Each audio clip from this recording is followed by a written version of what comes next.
It's something really unique as Māori that's quite precious, that a lot of us are able to live on our ancestors' land or know exactly where in the universe you come from, and that part is not going to go away, and that's to have that respect or tie to a place that's, I guess, not seeing the land as an asset, and therefore it becomes more of a home. Her art really started when she was 3. There was a postal play school, kindergarten type service, and every month they would send her a package of coloured papers, crayons, things she could cut out, draw with. I decided that I wanted to write children's books, and then made the decision also to illustrate them.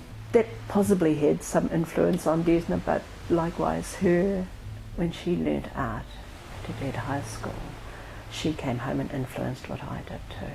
My grandmother, Te Wai, she used to do little birthday cards and stuff with us, and she'd draw these cartoons of her and my grandfather, and she'd sew handmade books and stuff for us to draw in, or sew toys for us. It was all kind of this ongoing handmade type thing, which she really got us into, and I just always been encouraged to follow my education through. I really loved school and loved learning, loved reading, and loved doing creative things, and it's just the path that I've always been on. I can't remember a time that I really wanted to be part of the ongoing corporate mass or play the normal 9-to-5 game.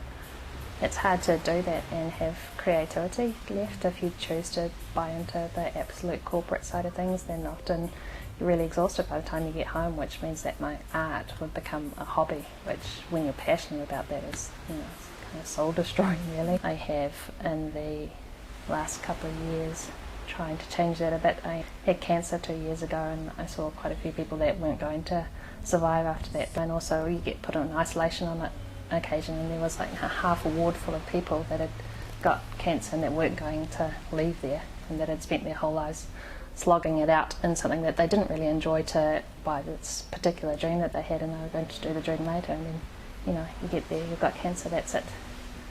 Either you do what it is that you want right now, or be one of those people that have slogged their lives out to their 50 and then never got to do the enjoying stuff. I've been doing a lot of Māori branding in the last 3 years, and I really enjoy that. I think it's an important area for the development of where Māori business is going at the moment, to be able to work on kaupapa Māori projects that are developing stuff like education or arts or hauora, that actually feels like you're adding something back into our culture as opposed to just selling more stuff. It feels like you can make a difference, and it's got a cultural and a spiritual side to it. It's fantastic. I've been able to travel, you know, all over Europe and quite a bit of Asia, and my partner and I have got a couple of houses, and we've got a batch at home in Mahia. When I want to really do something, I know that I can do it. If I work hard enough for whatever it is that I want, that will happen. It's just a matter of having enough grit to follow it through.